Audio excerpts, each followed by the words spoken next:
はい、こんにちは。チュートリアルごっこシャープ4のブループリントの最初はアイテムピックアップをやっていきます。まず同じように進めるための素材をダウンロードします。動画下の説明欄にリンクがあるので、リンクから飛んで素材 0414.zip をダウンロードして解凍します。右にあるテストプレイ .zip はシャープ3の目次用に作ったもののテストプレイ版です。挙動を確認するような場合はダウンロードしてみてください。解凍して中身を見ると、画像が1枚と効果音素材が入っています。あと今後使用する予定の素材一覧を PDF にしてあるので、先に素材を揃えておく場合は参照してみてください。借り物素材でやると再配布禁止が多いので一括でダウンロードとかにしづらいのが難点ですね。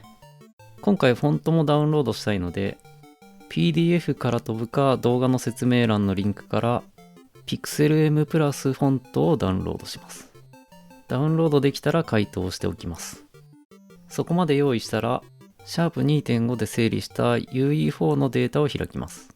まずダウンロードしたデータの pickup9.png をテクスチャーホルダーにドラッグします。インポートした pickup9 を右クリックからスプライトアクションズの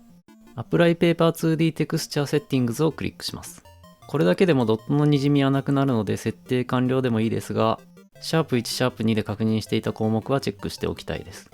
MIP 全般設定が MIP マップなしになっていないので MIP マップなしにします。フィルターをニアレストにします。確認が済んだら保存して閉じます。次に効果音の素材をインポートしたいと思います。効果音用のフォルダーを一旦コンテンツの直下にサウンドという名前で作り、その中にダウンロード済みのデータをドラッグしてインポートします。インポートできたらフォルダーの色を右クリックのカラー設定で新規カラーを選択し、スポイトを選択して効果音素材の下側の紫色をスポイルします。紫は音素材と認識しやすくしておこうと思います。次にフォントをインストールするフォルダーを 2D サイドスクローラーの中に作ります。このフォント用のフォルダを作った時に素材系は 2D サイドスクローラーの中にあった方がいい気がしてきたので、サウンドのフォルダを 2D サイドスクローラーの中に移動させました。段取りが悪くてすみません。フォントフォルダーに戻ってダウンロードしておいたフォントファイルを4つドラッグしてインポートします。インポートの際に新しいフォントアセットを作成しますかと聞いてくるので、全てはいを選んでインポート完了です。インポート作業が終わったらテクスチャーホルダーの中のPickup9 を右クリックからエクストラクトスプライツを選択します。この工程はシャープ1のおさらいですが、オートからグリッドに変更し、名前付けテンプレートのスプライトアンダーバーを削除し、グリッドの幅と高さを今回は16にしてエクストラクトボタンを押します。できたら分割されたスプライトデータを移動させるフォルダを作成します。スプライツフォルダの中に新規フォルダを作成し、名前をピックアップにしました。作ったフォルダの中に分割したスプライトを移動させます。移動したらアンダーバー0から2まで3枚をシフトを押しながら選択し、右クリックからクリエイトフリップブック。名前は変えずにピックアップ9にしました。ダブルクリックで開き、高速な点滅を遅くします。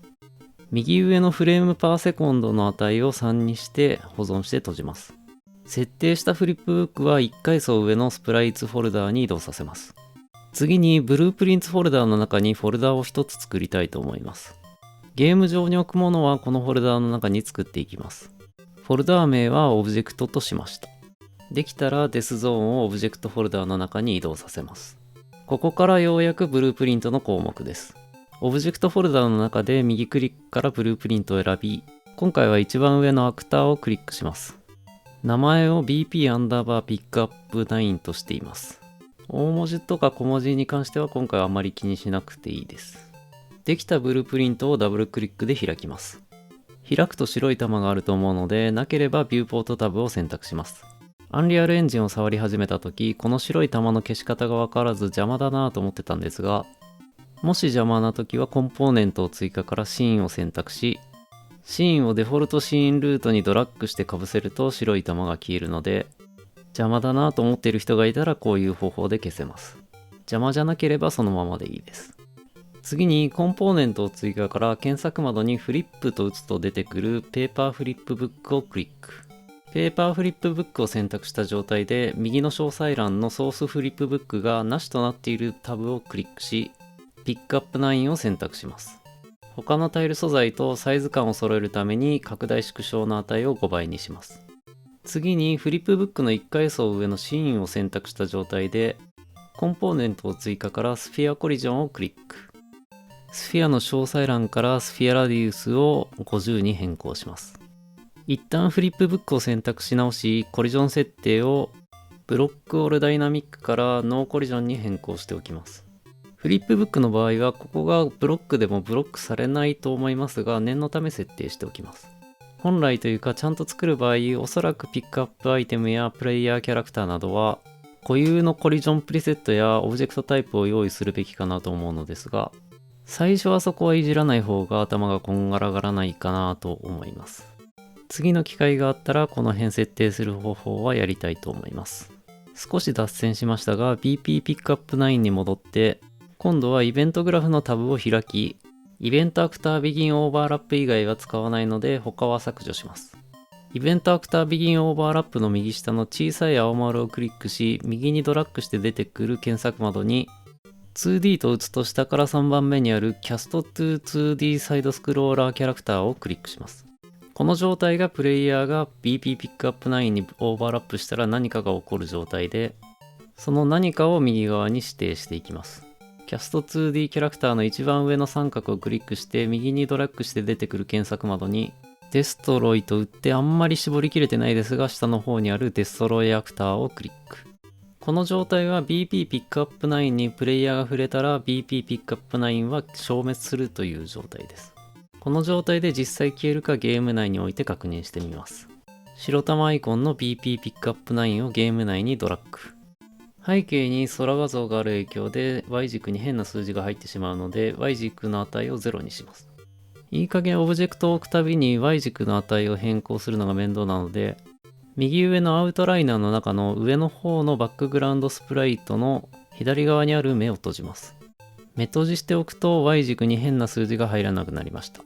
ここで簡易的に目閉じしていてもゲーム上では見える設定になっています。キーボードの D を押して右に移動するとチルノが丸9に触れると消えるのを確認します。消えるのが確認できたら画面の上の方にコインの枚数とかポイントの加算をする方法をやっていきます。処理を書く場所は Cast2D キャラクターとデストロイアクターの間に書きたいですが、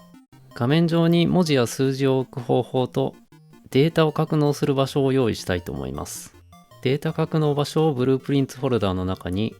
右クリックからブループリントクラスを選び、下の検索窓でゲームインスタンスと打って出てくるゲームインスタンスを作成します。名前を BP アンダーバーゲームインスタンスとしました。このゲームインスタンスというのはプロジェクト設定で指定しないと有効にならないため、そこを忘れてなんで動かないんだっけと困ったことがあるので、先にプロジェクト設定をいじりたいと思います。画面上の設定をクリックし、プロジェクト設定を選び、出てくるウィンドウのマップ&モードを選択し、一番下のゲームインスタンスの項目のプルダウンのタグをクリックして、BP アンダーバーゲームインスタンスを指定します。デフォルトでゲームインスタンスが指定してあるようなんですが、いじり方がわからないので自分で作って指定します。このゲームインスタンスは複数の場所から参照する変数を格納するのに便利な物置になります。ダブルクリックで開き、初期だと何もない状態のようなので、ブループリントエディターを開くをクリックして編集していきます。最初に左の変数の項目でプラス変数をクリックし、変数名をスコアカウントとします。右の詳細欄の赤いブーリアンとなっている変数の型をインテジャーという整数を取り扱う型にします。次にもう一度変数を追加して名前をコインアンダーバーカウントとし、型はインテジャーになっているのでこのままでいいです。この2つの変数を丸9コインに触れたらカウントアップする仕組みを作ります。関数の項目のプラス関数をクリックして新規関数を作成し、名前をスコアカウントとします。変数や関数で同一名は禁止なので、こちらはアンダーバーがありません。カウントアップとかって名前にすればよかったかなとか、録画後に思ったりしていますが、この辺の命名規則は本業の方々の意見を聞いてみたいんですが、あんまり気軽に聞けるような相手がいないんですよね。スコアカウントの関数の中に変数のスコアカウントをゲットで読み込み、もう1個スコアカウントをセットで読み込みます。関数の実行ピンを変数のセットにつなげます。ゲットのスコアカウントから右にドラッグしてプラスを検索してインテジャープラスインテジャーを選択。位置関係を整理して画面のようにしてみます。関数につなげたインプットの変数名をゲットポイントとします。これでスコアのカウントアップの関数ができました。次に関数を追加して名前をコインカウントとしましたが、見ながらやっている方いたらコインカウントアップとかにした方がいいかなと思います。コインカウントアップの関数の中に変数のコインカウントをゲットで読み込み、もう一つコインカウントをセットで読み込みます。関数の実行ピンをセットにつなげ、ゲットのコインカウント変数から右にドラッグしてプラスで検索をかけてインテジャープラスインテジャーを選択。セットにつなげてコインカウントアップの関数も用意できました。オレンジのハテナマークのコンパイルボタンを押して保存して BP Pickup 9を開きます。ここからコインに触れたらゲームインスタンスの関数を呼ぶように設定します。右クリックから検索で Get Game Instance と打って Get Game Instance を呼び、青いピンから右にドラッグして BP と打つと下の方に出てくる Cast to BP Game Instance を選択。出てきた Cast Game Instance を右クリックして純粋キャストに変更します。青いピンから右にドラッグしコインと検索し一番下の関数呼び出しを選び、もう一個青いピンから右にドラッグしスコアと検索し一番下の関数呼び出しを選びます。2つの関数を間に差し込んでスコアカウントのゲットポイントの値を仮に100とします。これで目に見えない数字としてはコインを取ったらコインカウントが1増えてスコアカウントが100増える状態になりました。確認の仕方としてはプリントストリングスを使って確認すべきですが、その工程はすっ飛ばして画面上部のスコアなどを表示する HUD、HUD と読むみたいですがそれを用意したいと思います。ブループリンツホルダーを開いた状態に戻って、右クリックから一番下のユーザーインターフェースのウィジェットブループリントを選択。名前を 2D サイドアンダーバー HUD としました。新しく作ったハットをダブルクリックで開き、左上のパレットのタブの中のパネルをクリックして開き、ホリゾンタルボックスを下の改造タブの中にドラッグします。ホリゾンタルボックスの設定はアンカーを上中央に指定し、1x の値の右の黄色い矢印をクリックして0にします。アライメント x の値を 0.5 にして 1y の値を50にしています。あとはサイズトゥコンテントにチェックを入れておきます。次にバーティカルボックスをホリゾンタルボックスの中にドラッグし、検索窓にテキストと打って一番下のテキストをバーティカルボックスの中にドラッグします。テキストのフォントを PixelM プラス12ボールドに設定し、大文字でスコアと打ちました。次にスコアテキストを右クリックから複製し、テキストのフォントを PixelM プラス12レギュラーにして0を6個並べました。そこまで設定したらバーティカルボックスを右クリックから複製し、上の段に Life、下の段に03と仮に打っておきます。数字の方は中央揃えボタンで真ん中に調整します。そこから2つのバーティカルボックスを一旦畳んだ状態で検索窓に SPA と打って出てくるスペーサーを2つのバーティカルボックスの間に挟みます。スペーサーのアピアランスの X の値を50にします。スペーサーを複製します。バーティカルボックスを複製します。上の段をコインにします。下の段を00にします。スペーサーを複製。バーティカルボックスを複製。上の段にステージ。下の段に01。そんな感じの繰り返しでタイムに仮の300を指定して、一旦保存しておきます。今作ったハットをゲームモードから表示させたいと思います。ダブルクリックから開き、ブループリントエディターを開くから、イベントグラフのタブで P を押しながらマウスの左クリックでイベントビギンプレイを呼び、実行ピンを右にドラッグして検索窓にクリエイトと打つと下の方に出てくるウィジェット作成を選択。クラスを選択の中の 2D サイドハットを選択。青ピンから右にドラッグして検索窓に Add と打ち Add to Viewport を選択。この状態でプレイ中にハッドが画面上に出てくるようになりました。一応状態をプレイボタンで確認します。ハッドの見栄えは機能確認用と割り切っておいてください。あとはコイン取ったらコインカウントとスコアカウントを反映するようにして今日の分は終わります。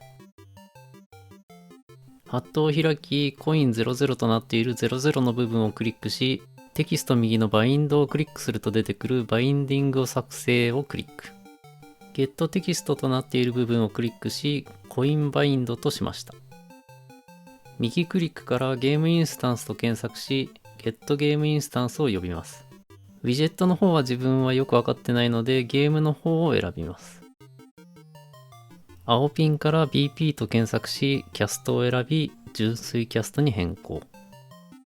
青ピンから Get コインカウントを選択し、リターンノードにつなげます。to テキストインテジャーの下三角をクリックし、ミニマムインテグラルデジッツを2にします。最低値を2桁表示にするってことです。あとあんまりここでは関係ないですが、ユーズグルーピングのチェックが入っていると、3桁ごとにカンマが入るようになり、チェックを外すとカンマが入らなくなります。コインカウントがちゃんと表示されているか確認してみます。ちゃんと1増えているようです。次にスコア00の000の部分をクリックし、バインドからバインディングを作成をクリック。コインバインドのタブに一旦移動してゲームインスタンスの2つのノードをコントロール C でコピーして新しく作ったテキストバインドに戻りコントロール V でペーストします。青ピンから右にドラッグしてゲットスコアカウントを選びリターンノードにつなげます。to テキストのユーズグルーピングのチェックを外しミニマムインテグラルディジッツを6にしました。これでコインカウントとスコアカウントが変化していることを確認します。目的通りの数字になっていると思います。で、度忘れしてたんですが、効果音をつけようと思います。BP ピックアップ9を開き、デストロイアクターの前あたりにサウンドと検索して、プレイサウンド 2D を選択して、アセットからコインを選びテストします。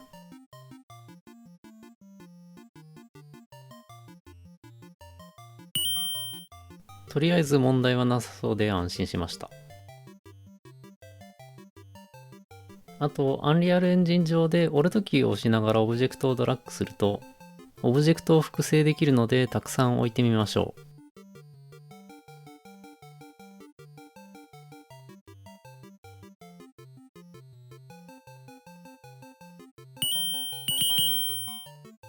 ということで今回のピックアップはここまでになります。次回は目次通りトゲで即死な感じかなと思います。